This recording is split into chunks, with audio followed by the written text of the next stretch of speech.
Egyptian cinema has a long tradition, 70 years, with a production often amounting to 50 films a year. It has gained a dominant position within the Arab world, managing to break through language barriers by familiarizing other Arab countries with its particular dialect. Once Egyptian cinema became independent, it was perceived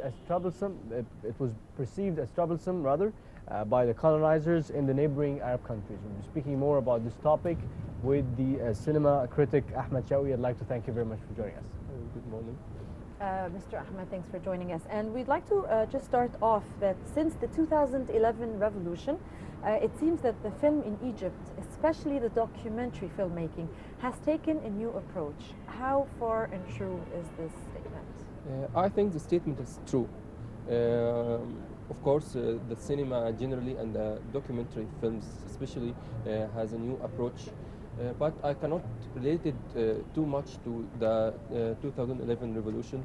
It's one of the factors, of many factors. I think the main factor of this breakthrough was. So you think that started before the 2011 yes, revolution? Starting from the digital shooting. Okay. From the day that people managed to shoot their movies using live cameras without needing huge equipments or huge budgets. That really was the first step all over the world to making films more easy for everyone. Mm-hmm. Now every young talented filmmaker, or even not talented, can take his camera and shoot a film. So that's a thing. Of course, after the revolution, it became more free to do so. Egypt became more important point for the fundraisers and for the people who are willing to fund cinema projects. So that also helped, of course. Yes, and right after the 25th of January revolution, it was really easy, like you mentioned, take a camera and shoot anywhere. But this gradually was restricted because now you're allowed to do so, but not everywhere. You need certain permissions in certain places. Actually, that was our whole history with the camera. I remember the great critic Sami Salamoni, the great late critic, once when he was talking about the beginning film of Muhammad Khan, Darb Shams, which was completely shot outside the studio and streets. He described Cairo that it is a city who hates photo shooting. Every single shot you take in Cairo streets is a problem. If not because of the government and the permissions, you can find a problem because of the people who are divided into people who don't want you to shoot and people who want to be shot in your frame. So it was always a problem to shoot outside the studio in Egypt. But with the size and the weight of the cameras, with the new techniques of shooting, I think regardless to the permissions and to the governmental. You think it's become easier? Yes, it's become easier, of course. Mm-hmm. Okay. Well, what, in your opinion, do you think makes a good cinema critic? And how can a critic actually contribute to the flourishing of cinema? That's a tough question. I think what makes a cinema critic, it's the same elements that make any person who have a talent or have a contribution. Of course, you have to know well the field you are dealing with, the cinema. Mm-hmm. You have to be a cinema fan. You have to watch a lot of movies, read about the cinema and about the world and the art generally. That's conditions that must be in everyone who are in this field.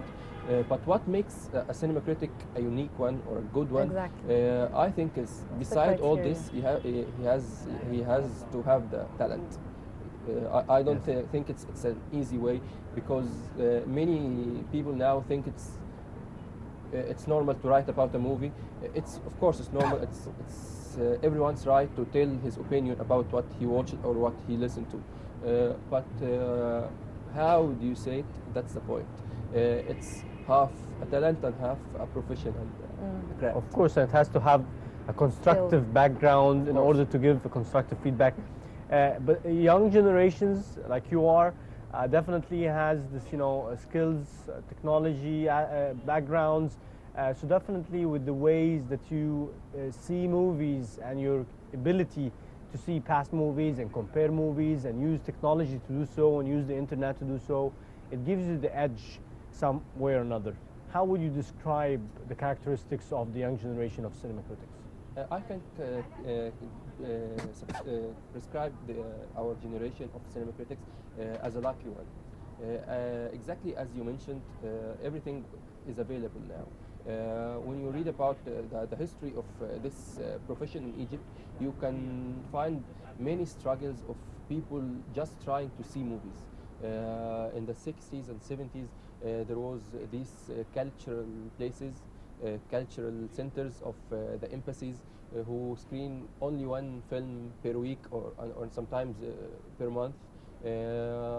People came to Cairo from everywhere to Egypt to attend a film, for example, in the Italian Culture Center or in the Czech Culture Center.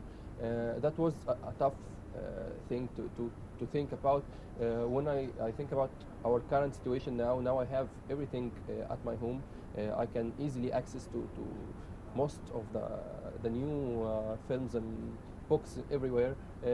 Even on my daily working process, finding an information or data about a film became very accessible and approachable. Yes. Sure. But do you have to have the technical skill also? Because does it make you a better critic when you have editing background, when you have shooting background, because you know the angles, you know the techniques too, and the technical specs? I believe so. I believe so, but it's not a must, because all over the world there is a very good film critics who never practiced cinema, who never shoot a movie.